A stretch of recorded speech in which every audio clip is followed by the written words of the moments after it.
When you hear the word rebuke, what comes to mind? Do you think of something positive or something negative? If you hear the word confronting or pointing out error, pointing out sin, do you think of something positive or something negative? In the Bible, you would see throughout the Bible the word rebuke is used, but it's really used in a way to make you better, a better person, make your walk better, to keep you in line so you're not going in the wrong direction or going astray. So rebuke is used to confront error, to point out error to you, so you can say, hey, you're doing this wrong, this is the direction you should go in, or the information that you're giving out is wrong, or you're leading other people in the wrong direction. So it's done in a way to confront as well as point out sin that you may be a part of or sin that you may be doing. A lot of times when you think of correction, even myself, it can sound like it's a negative thing based on how you have been corrected in the past.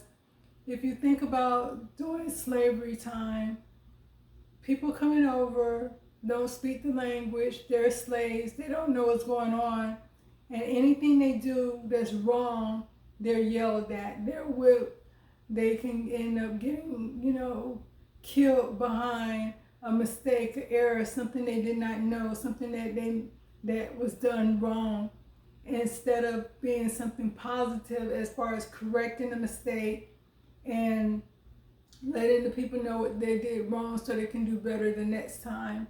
So from slavery you get to you're no longer a slave, but you still have that mentality.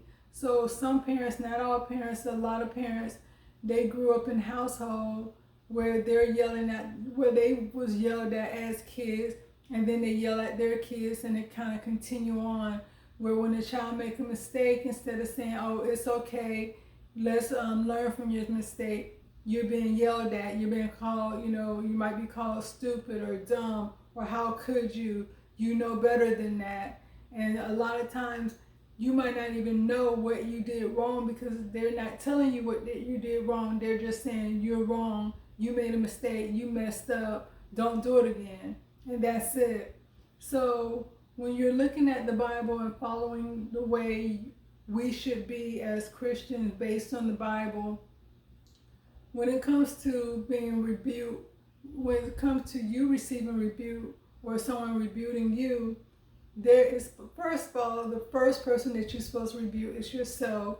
You're supposed to be making sure that you're doing or living the life that you should be doing, because it would make no sense for me to tell you, hey, you're messing up in this area, but I'm messing up in a different area. I'm not taking care of myself first to be able to then come to you and say, hey, you're messing up. And then the second part of being rebuked or rebuking is it's supposed to be done in love. It's done because I don't want you to make a mistake. I don't want you to go down the wrong road. I want to point out an error that you may not be aware of so you can correct it, but it's done out of love. It's done out of respect. It's done because I respect you and I want you to do better, or vice versa. You're doing it to me because you want me to do better. And so that goes along with explaining, because like a lot of times, even with social media, because it has happened to me, I will read in some of my comments where people are telling me I'm dumb, I don't know this, I'm stupid, but then they never tell me what I'm doing wrong. They're never telling me. They might say, well, that answer is wrong that you said, but they never give me the right answer. So if I'm wrong and you can't tell me how I'm wrong, you're not helping me. So it's basically your opinion versus my opinion, unless you could tell me what error I'm making so I can correct it, or I can say, hey, no, this is where I'm getting my information from, or something like that. So don't go just telling people, oh, you're wrong, that's not the right way to do it, or whatever it may be. You should come with, hey, this is what you're doing. This is why what you're doing is wrong, because it can hurt this person, it can hurt yourself, or a person might not understand what you're saying here. This is how you can this is how you can correct it so it makes more sense. or this is what you need to do differently so you're going to go down the right path. So when you're coming to someone to correct them, it has to be done out of love, but it has to be done in a way that you're telling them what they're doing wrong so they can examine what they're doing compared to what you're saying. And if there's any changes or adjustments that need to be made, now they can do it. Or they might not know. They just might not know what's going on or how to do it, so they're just doing the best that they can. But if you never have that conversation with them to understand their point of view, their side, or why they're doing what they're doing, you can never be in a position to really help them correct themselves. It's pointless just to tell a person you're wrong, and that's it. You never tell them how you're wrong, what they're doing wrong, how they can correct it, or if I can help you correct it, if I can help you do better, let me know and I will do that for you. But just to say a person wrong, all you're doing is setting them up and setting yourself up for a debate, a back and forth, because they're gonna, the first thing they're gonna say, what you mean I'm wrong?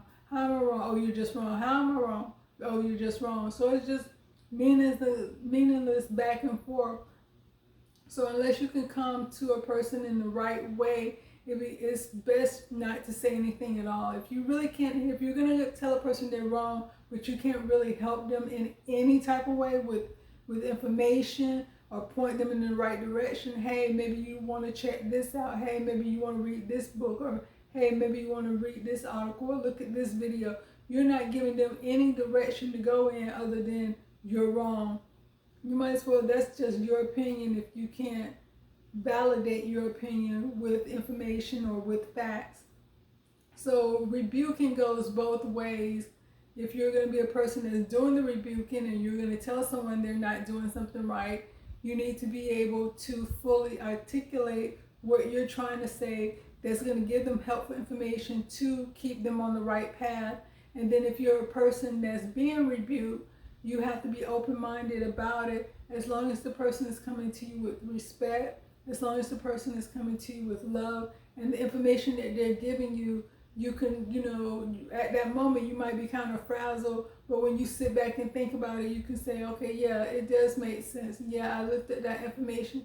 Yeah, they are right, I am wrong. And then let me go ahead and make adjustments to change it.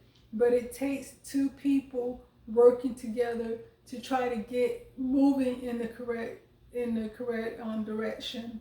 So rebuking is not anything negative. Correcting is not anything negative. It's all based on how it's done.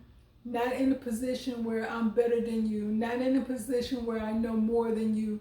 Not in a position where you feel like you don't need to explain yourself. You just need to tell a person that they're wrong because you want to be in that superior position or something like that. So it all depends on how you're coming at a person. Like they said, sometimes it's not what you say, it's how you say it. And that's what it comes to correction. We've been conditioned, even in school, when you get something wrong, it's like, oh, you failed. Then you're trying to get explanation of why was this wrong, or you're asking questions. The teacher doesn't have time because they need to move on to the next lesson. They don't have time because they need to move on to the next chapter. They don't have time because it's too many kids in the classroom and you're trying to help you. It's going to take up too much time and they can't help you. So we're conditioned to see correction or being rebuked as something negative, but when done in the right way, it is something actually positive, something to get you moving in the right direction, something to take you to the next level, something to elevate you and not to hold you down, not to hold you back, or make you feel like you're dumb, make you feel like you're stupid, or make you feel like you don't know something, or something that you might feel like you're defensive and stuff like that, because you don't want to make a person ever feel like your correction is making them feel bad about what they're doing. It should be in a way that it's like, I'm just trying to help you. It's up to them if they want to take, as long as you're doing it in the right way, it's up to them how they want to receive that information. It's up to them if they want to implement that information. If they choose not to, that's on them. Maybe they choose to go a different direction. Maybe they choose to listen to someone else instead of you. But as long as you're doing it in the right way, doing your part, then it's okay. But like I said, it takes two people. It takes the person that's listening and the person that's giving the information, and hopefully, excuse me, hopefully a good outcome can come from that.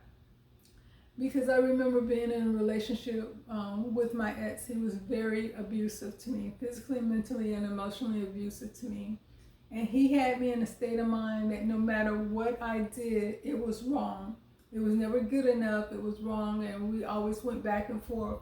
And he had me in such a mind state that if he would have asked me my name, I would have hesitated to answer, because I felt like no matter what I said, he was going to tell me I was wrong. He was going to tell me I was dumb. He was going to tell me I don't know what I'm doing. So even with him, if he would ask me my name, I would have hesitated because I didn't want to get the answer wrong. I know that might sound crazy, but that's how he had me. And so sometimes when people are confronted, depending on how they're confronted, it can be a trigger to them to make them be like, oh, wait, hold up, what are you talking about? And they can become defensive. So that's why it's always have to be done in a way that's loving, that's kind, that's helpful, and not, oh, I don't believe you did this. How could you have done this? Yelling at them, but then expecting them to listen to what you have to say. Because sometimes things, trigger people and it pull up a wall. And so that's what you have to think about. You're dealing with human beings. They have past, they have emotion, they have triggers. Triggers aren't always good. Triggers aren't always bad. Sometimes a trigger can be good. Just like you might smell a scent and it might have you thinking of something positive, a trip you went on, or if you smell a cigar, it might make you think about your grandfather, or if you smell a certain food, it might make you think of your grandmother. So a trigger could be either bad or good depending on what that trigger is. But just like you can have a song that takes you back to a certain era and put a smile on your face without you even thinking about, hey, I'm thinking about the past, or if you're just going along minding your business, then you hear this song and it takes you back into a certain time, a certain frame, a certain point of reference of where you was happy. And that's the same thing if you confront a person in a certain way. It can take them back to a time, a place where it was something negative. So it's like, that's why, it's important to do things out of respect, do things out of love, and then think about how I'm treating this person. Is this the way I would want them to treat me? How I'm coming at them, is that the way they want me to come at them? And when you look at the other person as a human being, when you look at the other person as, hey, I need to show them respect, the same respect that I would want, that's the same respect I need to show them, and not just point out their errors and stuff like that as a way of making them feel bad, but as a way of helping them, as a way of making them grow, making them feel secure, making them feel safe. Because if you're making a person feel secure and safe when you're correcting them, they're more apt to listen to what you have to say instead of feeling like they need to be on the defensive. They need to push back what you're saying. They don't want to hear what you have to say because of the way you're coming at them. So that's all I wanted to say as far as, having that rebuke,